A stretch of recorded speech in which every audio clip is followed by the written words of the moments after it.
Welcome back to the Deep Dive. Today we are strapping in for something that is honestly a little bit wild. We are returning to the world of Nan's Battlefield, or Nan's Nō. It is good to be back in the Sengoku period. And I want to be really clear about this right off the bat. This is not just a rehash of the last time we talked about this series. If Volume 1 was the tragic, almost, operatic fall of the Takeda clan. The twilight of the gods, so to speak. Real Götterdämmerung. Exactly. If that was the twilight, Volume 2, which covers the chronicles of the Ueda and Nodawara campaigns, it's the morning after. And the hangover is real, but so is the fight for survival. It's a complete tonal shift. 100%. We are moving from tragic defeat to scrappy survival. We are talking about the rise of the Sanada clan. You really do go from a story about how a great, powerful house dies to a story about how a small, incredibly resourceful house just refuses to die against impossible odds. It's gritty, it's tactical, and, well, as we'll see, it gets surprisingly supernatural. And weirdly funny. I did not expect to laugh this much reading about 16th century warfare. No, absolutely. There are moments of genuine comedy in the middle of all the chaos. But before we get into the butt slapping, and yes, you heard that right, there is historical butt slapping on the menu today. We need to talk about something that blew my mind right in the preface. You have to be talking about the contribution by Shinohara Hirofumi. Yes. Okay, so usually, I'll be honest, I kind of skip the forward in a novel. I know it's a bad habit. Most people do. You just want to get to the story. But this one stopped me cold.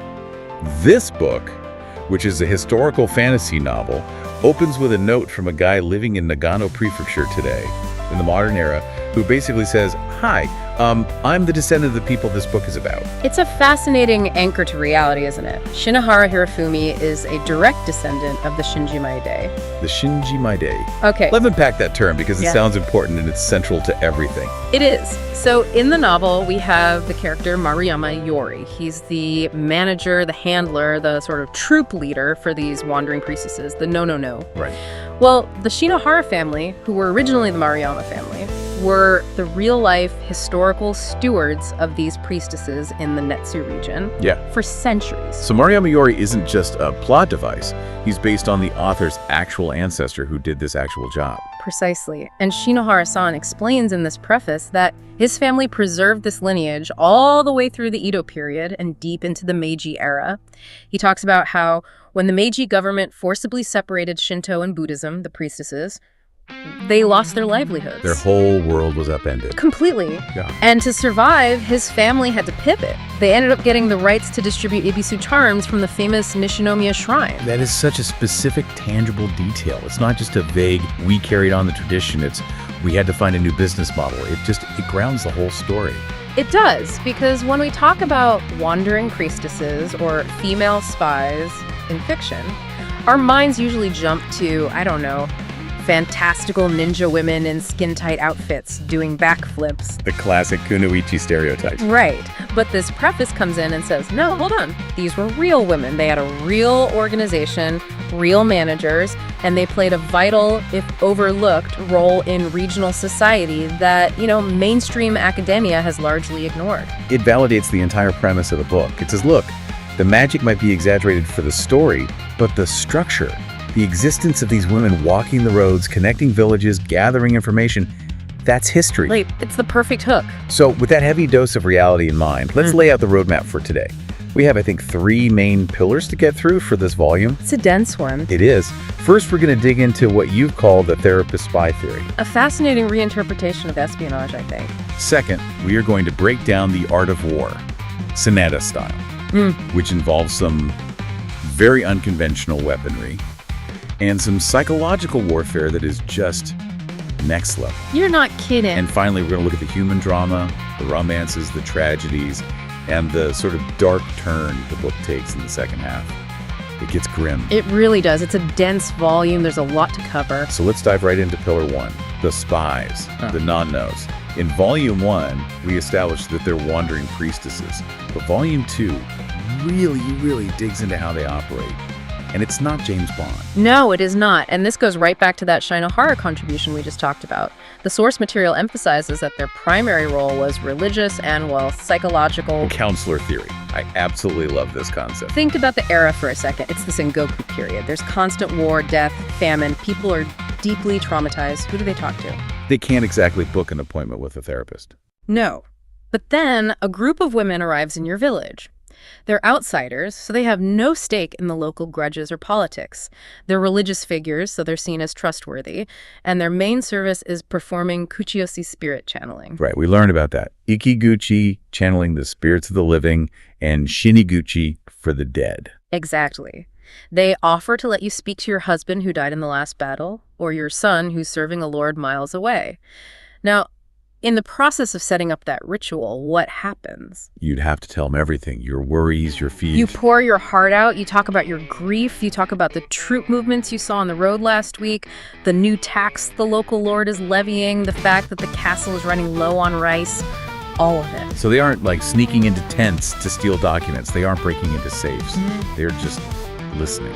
And because they're solving the villagers' emotional problems, they're providing closure, comfort, a moment of peace. The villagers drop their guard completely. It's brilliant. The intelligence gathering is a byproduct of genuine pastoral care. It's the ultimate soft power. It completely flips the script on what we think of as intelligence gathering. It reminds me of like modern content marketing. Yeah. You solve the customer's problem first, and the data you get from them comes second. That's a very, very apt analogy. In the book, Maruyama Yori, the manager, he even notes that business is booming because, quote, where there is war, there is demand for the voices of the dead. That's grim. It's incredibly grim, but it's the economic engine of their entire network. So it's essentially a privatized intelligence agency disguised as a religious nonprofit. Which is exactly why it's so effective. No samurai is going to suspect the kind woman who just helped his mother say a final goodbye to his late father. She's invisible. But the troop itself is changing, right? Yeah. In Volume 2, we see the old guard starting to step back. Chigetsu, the veteran, she's retiring. And we get some new blood coming in. We do. And the standout new recruit is, without a doubt, Uzume. Uzume. She is such a fun character. She's described as the sound mimicry genius. Aize no Uzume, which translates to bell-voiced Uzume. Her special talent is kawairo, or vocal imitation. And it's not just voices, is it? The book says she can mimic temple bells, the chatter of monkeys, a crack of thunder, even musket fire. Which is an incredibly useful skill for a spy. Imagine being able to fake a signal gun from the wrong direction, or make a guard think a commander is shouting an order from the darkness. It's tactical audio manipulation. But she's also the entertainment. There's that great part where the book mentions she does this one-woman show in the village square. She mimics a dog and cat fighting, then an old man yelling at them, and then a huge thunderclap that ends the fight and draws a huge crowd. And that's the duality of the Nonō. They are entertainers and they are spiritualists. Uzume represents that entertainment side. She's the show that gathers the crowd, gets them comfortable, so the others can then work the room and do the real counseling. She's the opening act for the intelligence gathering. A perfect way to put it. She contrasts so well with the more serious spiritual members like Shion, who we'll get to later. Speaking of serious members, we have to talk about the romance. Because Volume 2 drops a massive fan-favorite reunion on us pretty early on. Kirigakuri Saizo and Oboro. Yes, the central couple. For anyone who needs a quick refresher, Saizo is the lone wolf Ueda ninja. I work alone. Very cool, very deadly. Oboro is the runaway priestess from the non-troop who broke all their rules to be with him. They got separated in the chaos at the end of the last book. And in Volume 2, they find each other again in Hamamatsu. It's a beautifully constructed scene. It's the Obon Festival, the Festival of the Dead. There are welcome fires lit everywhere to guide the spirits home. And among all these fires, Oboro spots a familiar shadow. It's so cinematic. You can just picture it. She chases him down, and their reunion is, well, it's not exactly hearts and flowers, is it? It's complicated. It is. Because Seizo's is still trying so hard to be that cold-hearted mercenary. His first instinct is suspicion. He actually asks her if she's spying for Yukimura. He's defensive, he's guarded, but Oboro just sees right through it all. There is this mythological layer that the book brings up, too. And it's not subtle. The book is very explicit about it. Can we connect those dots? And it's so important for their journey. The text directly links them to two major Shinto deities, Sarudahiko and Amano Uzume. Okay, break those down for us. In Shinto mythology, Tsuruhiko is the deity of the crossroads, the great guide who stands where paths diverge. Ame Uzume is the goddess of the dawn and of dance, the one who famously lured the sun goddess out of her cave. She's considered the very first Miko, or priestess. And Oboro realizes this connection. She does. She sees Saizo waiting by a small shrine dedicated to Tsuruhiko, and it just clicks for her. She thinks, if I am a Miko, a spiritual successor to Uzume, then he must be my Tsuruhiko, my guide. It reframes their entire relationship. It's not just two people in love anymore. It's two people destined to walk a path together. It's destiny. And that path leads them almost immediately to one of the most symbolic scenes in the entire book, the crossing of the Himigawa River. This is the 6 coins moment. This is a huge, huge turning point for Saizo's character. It's everything. So the setup is this. They are on the run. They are trying to escape to Osaka, where they think they can be free. They are completely broke. They come to this river and need a boatman to take them across. And the boatman demands a fare, of course. A fare of exactly 6 coins. Which is the exact amount of money Saizo has in his pocket. But they aren't just any coins, are they? No, they are the 6 coins that Sanada Yukimura gave him as a retainer fee, his first payment for pledging his service. And Saizo really hesitates to use them. The book makes a point of this. Using them feels like, what? Breaking the contract. Or maybe spending his loyalty. Yeah. Throwing it away on a boat ride. But Oboro is the one who points out the deeper meaning. She reminds him of the Sanada family crest. It's the Rokumensen, the 6 coins. Do you know the origin of that? It's the toll for the Sanzu River, right? The Buddhist equivalent of the river Styx, the river of death. Correct. Samurai would sew 6 coins into the hems of their kimonos so that if they died in battle, they could pay the ferryman to cross into the afterlife. It was a symbol of being ready for death at any moment. I am already dead, therefore I can fight without fear. So when Saizo uses those specific 6 coins, the Rokumensen, to pay this random boatman, he is symbolically crossing his own Sanzu River. He is letting his old self, the mercenary, the lone wolf, the drifter die on that riverbank. By paying that toll, he is subconsciously accepting his fate as a Sanada retainer. He crosses the water, and there is no going back for him. He's chosen his path. Wow, that is deep. And it's such a brilliant contrast to where we see him later in the book. Yeah. Because we get a bit of a time jump, and suddenly the greatest shinobi in Japan is a dad. The baby reveal. It is hands down one of the most charming and humanizing parts of the entire volume. It really is. We see Saizo, this legendary cold-blooded killer, just absolutely wrapped around the tiny finger of his coddler daughter, Kiyo-ni. There's that incredible scene where he's cleaning his weapon, a Bajutsu, which is a mounted matchlock pistol, a huge, deadly handgun.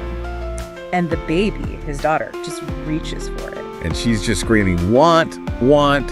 And Oboro comes in and is understandably like, do not give the baby a loaded gun, Saizo. And Saizo, the great Iga ninja, just folds completely. She wants it. It can't be helped. He's about to hand it over. It's so funny, but it humanizes him so, so much. It shows us that for all the talk of Iga ninja have no hearts, he's found something to protect that's more important than any mission. It raises the stakes for him personally, because now he isn't just fighting for a lord or for money or for his own pride. He's fighting to create a world where that little girl can grow up safely. Which brings us directly to the thing that threatens that world, the war. The First Battle of Ueda. The year is 1585. This is the centerpiece of the volume, the main event. And the odds are just ridiculous. On one side, you have the Tokugawa army, 7,000 strong, a massive force.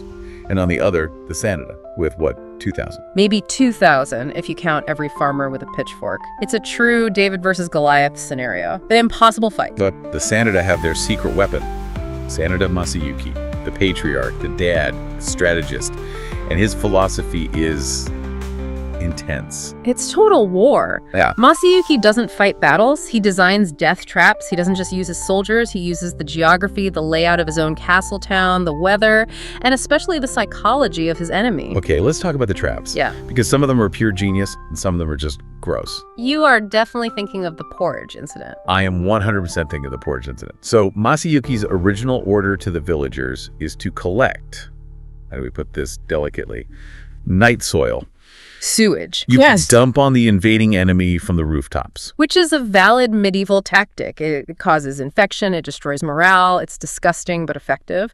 But his son, Yukimura, steps in. He's a bit more, let's say, aesthetic. He's a bit more flair. He suggests boiling porridge instead.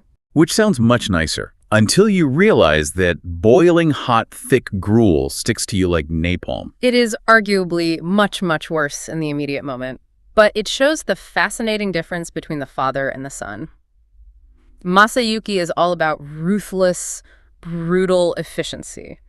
Yukimura has this strange sort of chivalry, or maybe just a different style of cruelty that's more theatrical. And speaking of Yukimura's theatrical style, we absolutely have to talk about the butt slapping. We do, and this isn't something the author made up. This is a scene that comes straight from the historical legends and chronicles surrounding the battle. So set the scene for us. The massive Tokugawa army is approaching the castle gates. They're tense, they're ready for a huge fight, and Yukimura comes out dancing. Yes. He brings Saizo out with him onto a platform above the gate to perform a no dance. He starts singing Takasago, which is a traditional song about longevity and happy marriages. The most inappropriate thing you could possibly sing on a battlefield. It's the ultimate taunt. It's him saying, "We are so relaxed about your giant army that we're having a party."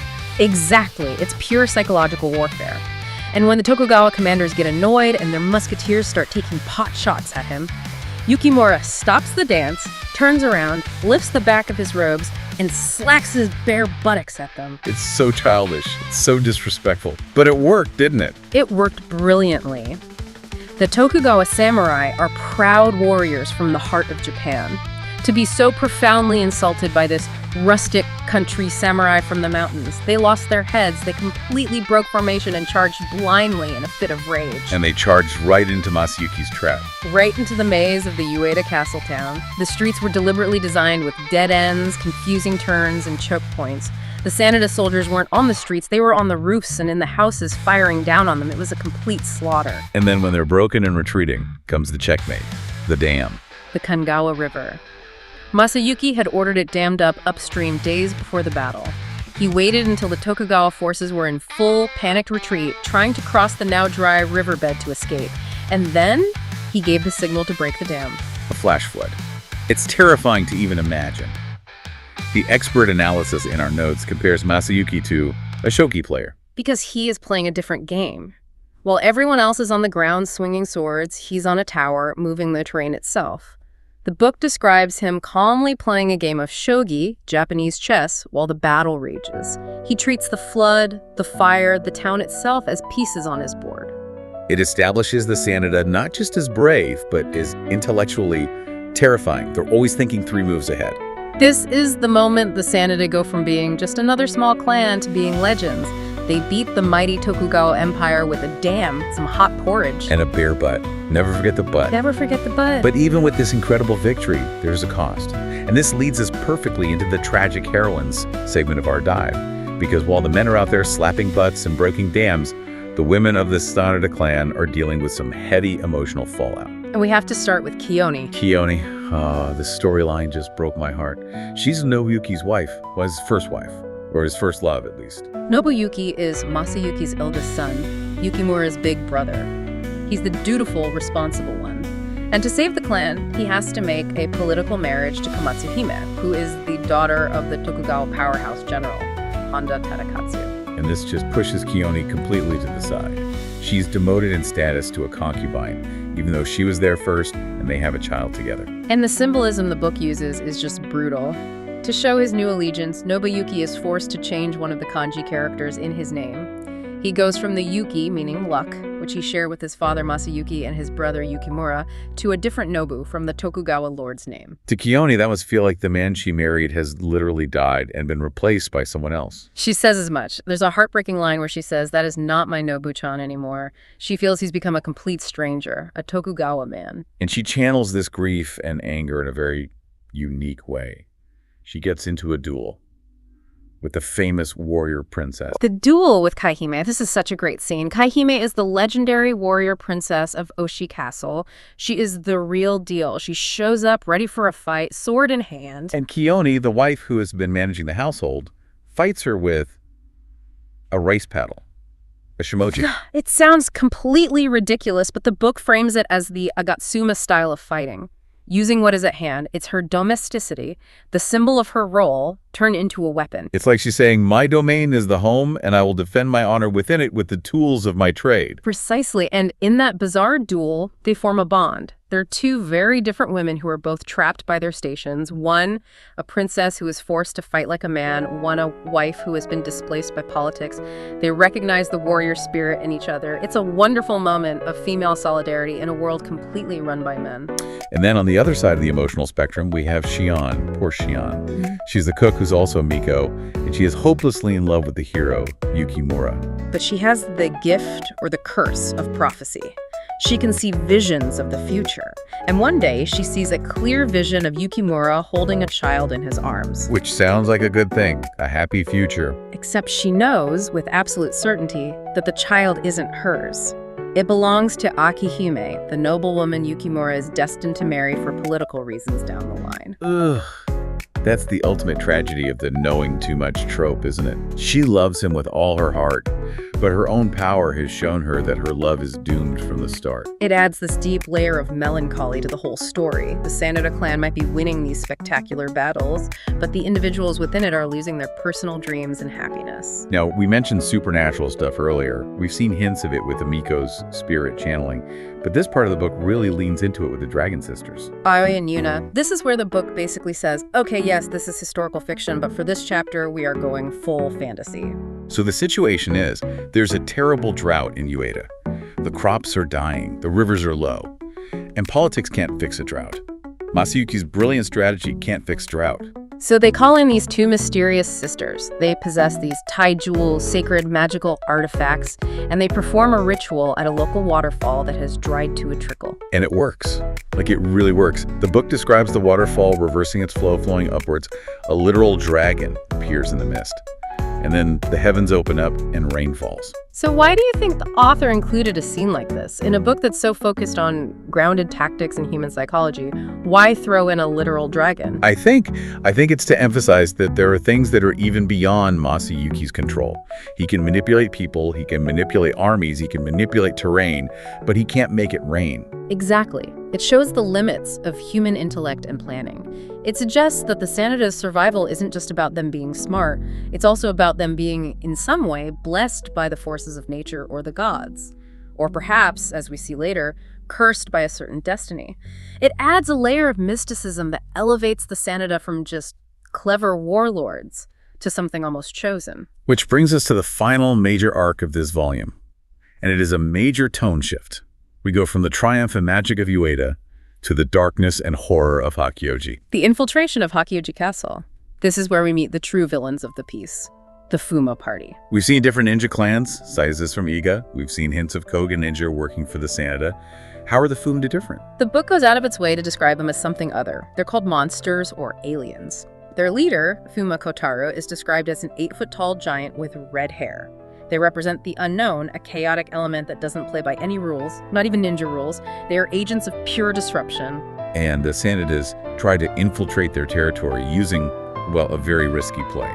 We need to spend some time on Yuri Kamanosuke, the Onagata spy. For listeners who might not know that term, an Onagata is a male actor in kabuki theater who specializes in playing female roles. But Kamanosuke is a spy. He's a man who dresses and acts as a beautiful woman to infiltrate high society. And he is incredibly good at it. He uses his beauty and his charm as a weapon. He seduces warlords. He gathers intel from their inner circles. He's one of the Sanada's best agents. But in Hakyoji, he meets his match, gets tangled up in this complex double cross with the Fuma deputy, a man named Isuke. This whole section reads like a psychological thriller. Kamanosuke has to pretend to betray the Sanada to get close to Isuke. He has to play the role of the traitorous beauty who is switching sides for a better offer. It's so dangerous because what if Isuke doesn't buy the act? Or even worse, what if Kamanosuke gets lost in the role himself? It's an incredibly high-stakes gamble, and it almost fails completely. The Fuma see through part of the ruse. They capture Kiyo-ni. They use sleeping drugs on the other spies. It looks like it's the end for the Sanada intelligence network. And this leads to the explosive climax, the rescue. It's down to Saizo and the giant warrior monk, Miyoshi Seikai. Just the two of them have to storm the castle to get their friends back. And here is the callback that I just love. Remember that gun? The one Saizo was cleaning? The one he almost gave to his baby daughter earlier? The Bajutsu, the heavy-duty mounted matchlock. It comes back. It pays off. It does. It wasn't just a funny domestic scene. It's the weapon that saves the day.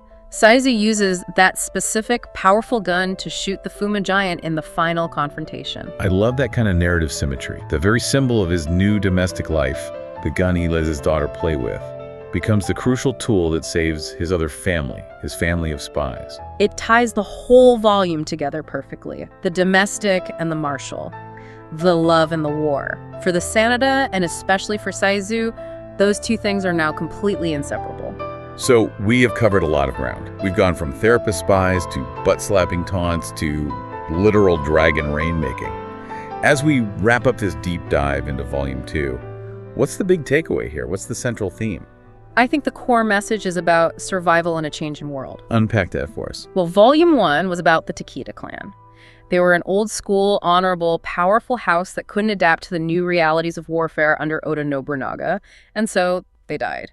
Volume 2 is all about the Sanada. They are a tiny clan surrounded by giants, the Tokugawa, the Hujis, the Husugi. And eventually Hideyoshi, the ruler of the entire country. Right. If the Sanada played by the old rules of honor and direct confrontation, they would be crushed in an instant. So they don't. They use therapist spies that no one would ever suspect. They use deeply insulting humiliation tactics. They use cross-dressing agents. They use magic when they have to. They do whatever it takes. Exactly. They are the ultimate survivors. They are completely redefining what it means to be a samurai clan in this era. It's not just about dying honorably anymore. It's about living by any means necessary to protect your family and your home. That is a really powerful thought. The Senadon as the cockroaches of the Sengoku period, and I mean that in the best possible way. They're just impossible to kill. And fiercely, fiercely protective of their own. Whether it's Saizo with his daughter, or Nobuyuki making a painful sacrifice for his clan, or Masayuki designing his death traps to protect his people, it's all about family. It really does make you look at these historical figures in a different light. They weren't just names on a map in a textbook. They were fathers and lovers and desperate strategists just trying to make it to tomorrow. And that deep, resonant humanity is what makes Nana's Battlefield such a compelling read. Well, that is all the time we have for this deep dive. I think I'm going to go see if I can find some porridge. Just to eat, I promise. Not to throw at anyone. Probably for best. Thanks for listening, everyone. Keep surviving.